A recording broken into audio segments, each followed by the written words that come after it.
अस्सलाम वालेकुम। आज हम एक बड़ी दिलचस्प दस्तावेज़ देख रहे हैं। मौजू ये है कि उम्मत के बच्चों को मुस्तकबिल के चैलेंजेस के लिए कैसे तैयार किया जाए। जी तो इसमें कुछ ख़ास नुकात हैं, तजावीज़ हैं जिन पर आज बात करते हैं। जी वालेकुम अस्सलाम। बिल्कुल, ये दस्तावेज़ जो है ये बच्चों की तरबियत का एक आप कह सकती हैं एक ख़ास फ्रेमवर्क देती है।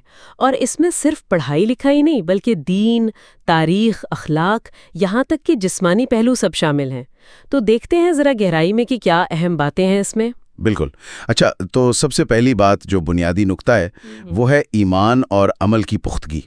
मतलब कुरान, हदीस, फ़िक़्ह, इन दीनी उलूम पर बड़ा ज़ोर दिया गया है। जी हाँ, और ये सिर्फ आप देखें इल्म की बात नहीं, जोर इस पर है कि दीनी समझ को किरदार की बुनियाद बनाया जाए।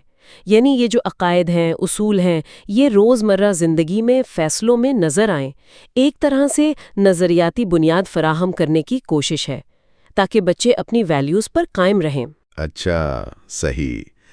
नज़रियाती बुनियाद के बाद अगला कदम वो तारीख़ और इस्लामी तहज़ीब की तरफ है।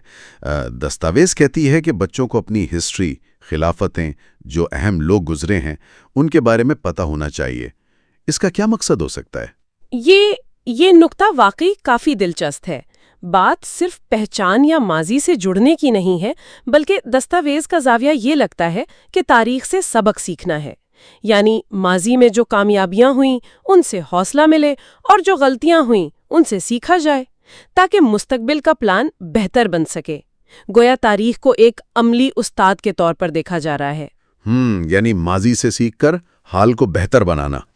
अच्छा, इसी सिलसिले में फिर अगला नुक्ता हाल में किरदार बनाने पर है, ख़ास तौर पर अच्छी सिफ़ात जैसे वुसअत ज़र्फ़ी, तहम्मुल, बर्दाश्त, अच्छे अखलाक, रिवादारी, तक़वा, आखिरत की फ़िक्र, ये सब। जी बिल्कुल, और ये जो सिफात हैं ये सिर्फ ज़ाती बेहतरी के लिए नहीं, दस्तावेज़ का इशारा ये है कि ये एक अच्छे मिले जुले मुआशरे के लिए ज़रूरी हैं। जैसे मिसाल के तौर पर तहम्मुल और रवादारी, ये जो हैं इख्तिलाफात के बावजूद अमन से रहने के लिए बहुत अहम है। ये किरदार की अमली मजबूती पर जोर है। ठीक, किरदार साजी हो गई, नज़रियाती बुनियाद हो गई, इसके साथ साथ अमली तैयारी का भी जिक्र है।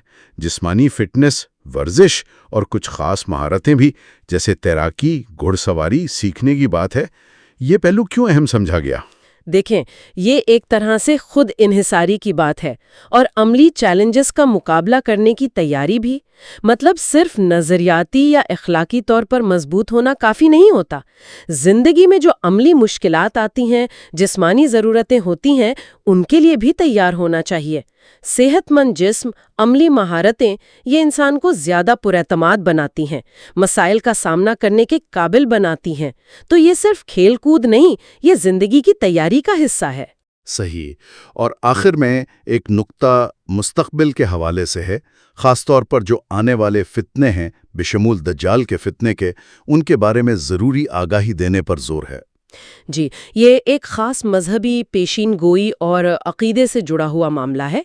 इसका मकसद बज़ाहिर यही लगता है कि बच्चों को मुस्तक़बिल के जो मुतवक्के बड़े चैलेंजेस हैं, नज़रियाती हों, समाजी या रूहानी, उनके बारे में पहले से बताया जाए ताकि वो ज़हनी तौर पर तैयार हो, किसी गुमराही का शिकार ना हो। ये एक किस्म की आप कह सकती हैं पेशगी ज़हनी दिफाई तैयारी है। तो खुलासा अगर करें, इन सारे नुकात को जोड़ें, तो ये दस्तावेज़ एक मुकम्मल तरबियती मंसूबे की तस्वीर दिखाती है, जिसमें ईमान, तारीख़, अखलाक, जिस्मानी सेहत और मुस्तक़बिल के चैलेंजेस सब शामिल हैं। बिल्कुल, ये नुकात बिलाशुबहा एक मुकम्मल लाहे अमल पेश करते हैं जो एक ख़ास नज़रियाती पस मंज़र से निकला है। अलबत्ता यहाँ एक सवाल ज़रूर पैदा होता है जो गौर तलब है कि आज की जो दुनिया है, इतनी जदीद, तेज़ रफ्तार, ग्लोबलाइज्ड, उसमें इन तजावीज़ को अमली तौर पर कैसे नाफिज किया जाए। क्या ये तरीक़ेकार आज के बच्चों की ज़रूरियात और माहौल से मतलब पूरी तरह हम आहंग हैं, और अगर हैं तो उन्हें मौसर तरीके से लागू करने की हिकमत अमली क्या हो सकती है। ये वो सवाल है जो मेरे ख्याल में मज़ीद सोच विचार की दावत देता है।